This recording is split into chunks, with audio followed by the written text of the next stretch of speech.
Hello दोस्तों, IQ study with पीके में आपका स्वागत है। अगर आप हमारे इस चैनल पर नए हैं तो चैनल को सब्सक्राइब कीजिए। तो दोस्तों, ये है रेलवे का सामान्य ज्ञान। तो इसमें जो है ना, इतिहास में हम लोग कर रहे हैं, प्राचीन इतिहास में। और आज हम लोग करने वाले हैं क्लास नंबर 2 यानी सिंधु सभ्यता। तो जितना भी क्वेश्चन सिंधु सभ्यता में पूछा गया है अब तक में रेलवे के एग्जाम में, चाहे NTPC हो, चाहे ग्रुप डी हो, चाहे रेलवे का अदर कोई भी एग्जाम हो, तो उसको जो है ना आज हम लोग जो है ना क्लास नंबर 2 में सिंधु सभ्यता का पूरा क्वेश्चन खत्म करेंगे। और यह रेलवे के सभी परीक्षाओं के लिए महत्वपूर्ण है। और यूथ कंपटीशन जो है ना, जो यूथ कंपटीशन टाइम्स पब्लिकेशन है, उसका यह बुक है। और इसमें बहुत ही अच्छी तरीका से दिया हुआ है।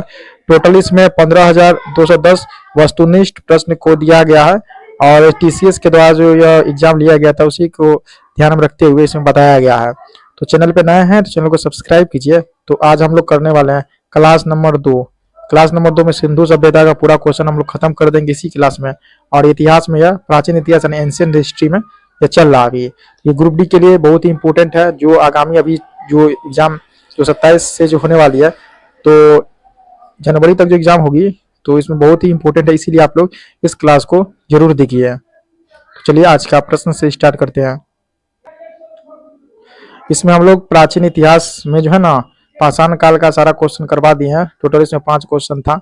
और आज हम लोग क्लास नंबर 2 में जो है ना सिंधु सभ्यता को स्टार्ट करने वाले। जितना भी क्वेश्चन सिंधु सभ्यता में है, सभी को हम लोग करवाएंगे। और वीडियो बहुत ही इंपॉर्टेंट होने वाली है, इसीलिए आप लोग इसे ध्यान से देखिए।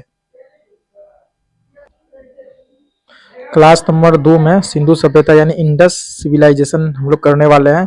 तो इसमें क्लास नंबर 2 में जो है ना सिंधु सभ्यता क्वेश्चन 6 नंबर प्रश्न से स्टार्ट है। 6 नंबर का प्रश्न है, सिंधु घाटी सभ्यता के समय शिल्प निर्माण के लिए सीप कहाँ से प्राप्त किए जाते थे? तो यह जो प्राप्त किए जाते थे नागेश्वर से। इसका राइट आंसर हो option number C, Nageshwar. Sindhu घाटी सभ्यता के समय शिल्प निर्माण के लिए सीप नागेश्वर गुजरात से प्राप्त किए जाते थे। 7 नंबर का प्रश्न है, सिंधु घाटी सभ्यता का निम्न में से कौन सा स्थल पंजाब यानी भारत में स्थित है? ये 4 ऑप्शन में से। तो देखिए, ये जो स्थित है आपको रोपड़, कौन सा रोपड़? इसका राइट आंसर होगा ऑप्शन नंबर डी, रोपड़। यह क्वेश्चन जो है पूछा गया RRB NTPC 2 के एग्जाम में 12/6/2022 को शिफ्ट फर्स्ट में।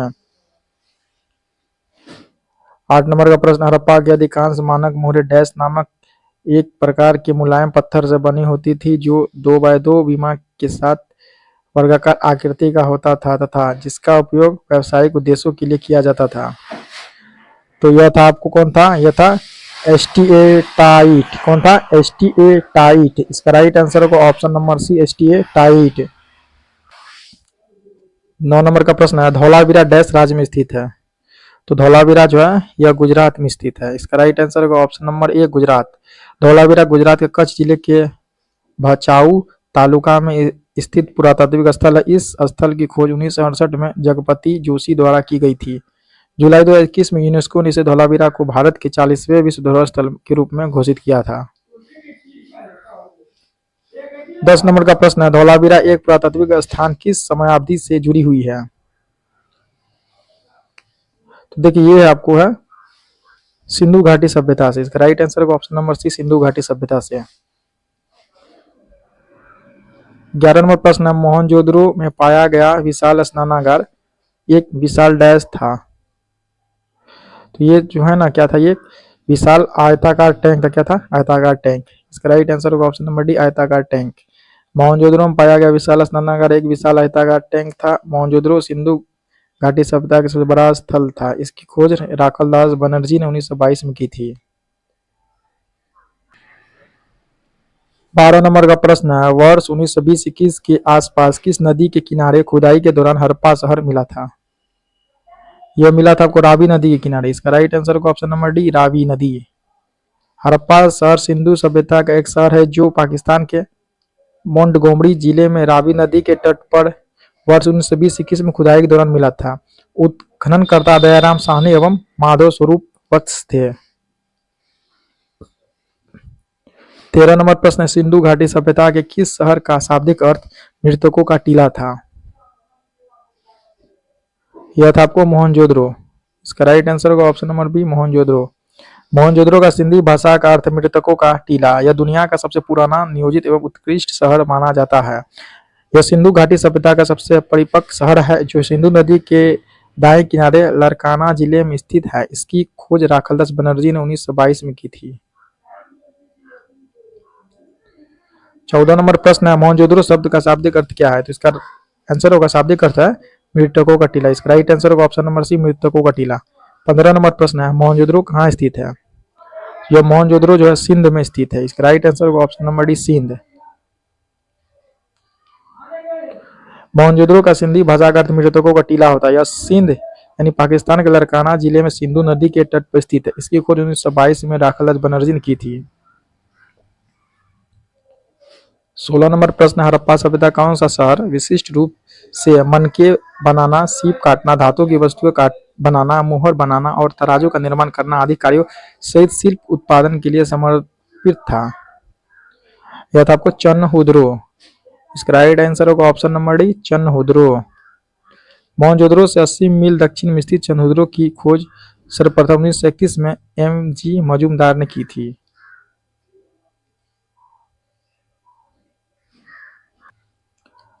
17 नंबर प्रश्न है, सिंधु घाटी सभ्यता के निम्न में से किस स्थल को सबसे पहले खोजा गया था? यह शहर था आपको हड़प्पा। इसका राइट आंसर होगा option number B, Harappa. 18 number प्रश्न है, पत्थर की बनी नृत्य करते हुए पुरुष की मूर्ति नटराज किस स्थान पर पाई गई थी? यह स्थान था हड़प्पा से। इसका राइट आंसर होगा option number C, Harappa. Harappa से प्राप्त पुरुष नर्तक धड़ चूड़ा पत्थर से बना हुआ है। वह दाहिने पैर के बल पर खड़ा है और बाएं पैर नृत्य की मुद्रा ऊंचा उठा है। इस मूर्ति को नटराज की के आदि रूप का द्योतक माना गया है। इसकी ऊंचाई 7 से 8 इंच है। 19 नंबर प्रश्न, इनमें से कौन सा हड़प्पा स्थल गुजरात में पाया गया है? यह है आपको कौन है? ये आपको धौलावीरा। इसका राइट आंसर होगा option number C, Dholavira. 20 number का प्रश्न है, निम्नलिखित में से कौन सा स्थल सिंधु घाटी सभ्यता का हिस्सा नहीं है? तो ये देखिए, उड़ुक। कौन नहीं है? उड़ुक। इसका आंसर होगा ऑप्शन नंबर डी, उड़ुक। 21 नंबर का प्रश्न है, सिंधु सभ्यता के इनमें से किन स्थलों में जलाशयों के साक्ष्य मिले हैं? तो ये जो जलाशय के साक्ष्य मिले हैं धौलावीरा में। इसका राइट आंसर होगा option number B, Dholavira. Dholavira Gujarat के कच्छ के रण में स्थित है। इसकी खोज जेपी जोशी 1967-68 में किया था। 22 नंबर प्रश्न है, पुरातात्विक स्थल सूरकोटडा किस राज्य में स्थित है? यह पंजाब में है। इसका राइट आंसर होगा option number B, Punjab. 23 number का प्रश्न है, 1944 में भारतीय पुरातत्व सर्वेक्षण के महानिदेशक के रूप में किसने पदभार संभाला और हड़प्पा की खुदाई का जिम्मा लिया? तो ये लिया था आपको रेम व्हीलर ने। कौन? रेम व्हीलर ने। इसका राइट आंसर होगा option number D, REM Wheeler. Sir Robert Eric Mortimer Wheeler ने 1944 से भारतीय पुरातत्व सर्वेक्षण के महानिदेशक का पदभार संभाला। 24 नंबर प्रश्न है, प्रसिद्ध सिंधु घाटी स्थल मोहनजोदड़ो की पहली बार खुदाई किस प्रख्यात भारतीय पुरातत्विक द्वारा की गई थी? यह किया गया था आर.डी. बनर्जी के द्वारा। इसका राइट आंसर होगा option number C, RD. Banerjee के द्वारा। 25 नंबर का प्रश्न है जो आप देख रहे हैं स्क्रीन पे, सिंधु घाटी सभ्यता डैश वर्ष पुरानी है और दक्षिण में गंगा घाटी के निचले क्षेत्रों व उत्तर में मालवा तक फैली हुई है? तो ये होगा आपको 3000 ईसा पूर्व वर्ष पुरानी है। इसका राइट आंसर होगा ऑप्शन नंबर सी, 3000 ईसा वर्ष पुरानी है। 26 नंबर प्रश्न है जो आप देख रहे हैं, फिर से देखिए। 26 नंबर का प्रश्न है, डैश का विकास 5000 BCE से मालवा के दक्षिण की ओर एवं उत्तर की ओर गंगा घाटी के पूरे तलहटी क्षेत्र में हुआ है? तो ये हुआ है किसका, कौन सा सभ्यता का? ये हुआ है सिंधु घाटी सभ्यता का। 26 का राइट आंसर होगा ऑप्शन नंबर ए, सिंधु घाटी सभ्यता। सिंधु घाटी सभ्यता का विकास 5000 ईसा पूर्व में मालवा के दक्षिण की ओर एवं उत्तर की ओर गंगा घाटी के तलहटी क्षेत्र में हुआ है। 27 नंबर प्रश्न, हड़प्पा सभ्यता 25 से BC के आसपास विकास किया गया था। आज उन्हें हम क्या कहते हैं? तो आज हम लोग जो उन्हें कहते हैं पश्चिमी भारत और पाकिस्तान। इसका राइट आंसर होगा ऑप्शन नंबर बी, पश्चिमी भारत और पाकिस्तान। 28 नंबर का प्रश्न है, भारत का इतिहास सिंधु घाटी सभ्यता के जन्म से शुरू होता है जो लगभग डैश अस्तित्व में आई थी। तो ये था आपको 25 से ईसा पूर्व। इसका राइट आंसर होगा ऑप्शन नंबर ए 25 से ईसा पूर्व। 29 नंबर प्रश्न है, सिंधु घाटी सभ्यता की सबसे महत्वपूर्ण विशेषता क्या थी? तो इसकी सबसे महत्वपूर्ण विशेषता थी कि यहाँ पे जो है भवन जो बने थे ईंट के। इसका राइट आंसर होगा ऑप्शन नंबर सी, ईंट के बने भवन। 30 नंबर का प्रश्न, सिंधु घाटी सभ्यता है क्या है? देखिए ये है आपको कांस्य युगीन सभ्यता। क्या है? कांस्य युगीन सभ्यता। इसका राइट आंसर होगा ऑप्शन नंबर डी, कांस्य युगीन सभ्यता है ये। 31 नंबर प्रश्न, सिंधु सभ्यता के लोग डैश बनाने के लिए तांबे और टीन को मिश्रित करते थे। तो कांस्य बनाने के लिए। इसका राइट आंसर होगा ऑप्शन नंबर बी। 32 नंबर प्रश्न है, निम्नलिखित में से कौन सा सिंधु घाटी सभ्यता का महत्वपूर्ण स्थल नहीं है? देखिए आजमगढ़ जो ना ये नहीं है, ये नहीं है। हड़प्पा है, कालीबंगा और मोहनजोदड़ो है।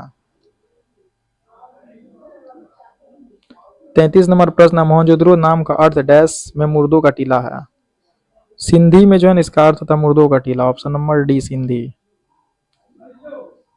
34 नंबर प्रश्न, हड़प्पा के लोग निम्नलिखित भगवान में से किसकी पूजा नहीं करते थे? विष्णु की पूजा नहीं करते थे। इसका आंसर होगा option number B Vishnu.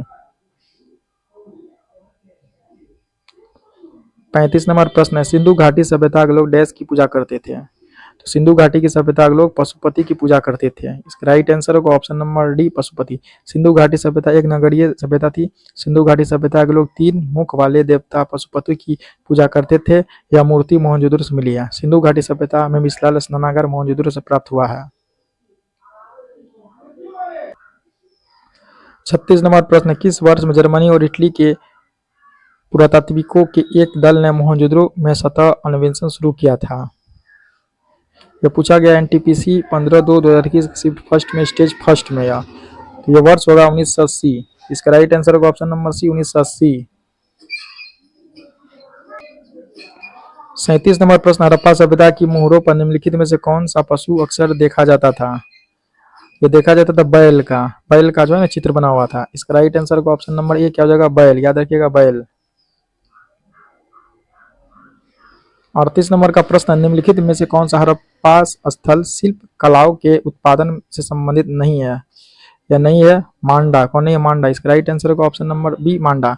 Jammu Kashmir के चिनाब नदी के दाएं तट पर स्थित सिंधु सभ्यता का मांडा स्थल शिल्प कलाओं के उत्पादन से संबंधित नहीं है, जबकि बालाकोट से बहुयात में सीप की बनी चूड़ियों के टुकड़े प्राप्त हुए हैं तथा चनहुद्रो से वक्राकार ईंटें प्राप्त हुए हैं। नागेश्वर से शंख से बनी वस्तुएं, चूड़ियां, कड़छियां तथा पच्चीकारी की वस्तु प्राप्त हुई है। तो दोस्तों ये जो था ना सिंधु सभ्यता हम करवा दिए हैं। और क्लास नंबर 3 जो है ना हम जो नेक्स्ट लेके आएंगे वैदिक सभ्यता को लेके आएंगे। अगर आप लोग इसका पीडीएफ चाहिए तो इस वीडियो को डिस्क्रिप्शन में टेलीग्राम चैनल का लिंक दिया, वहां से जुड़ जाइए और पीडीएफ मिल जाएगा।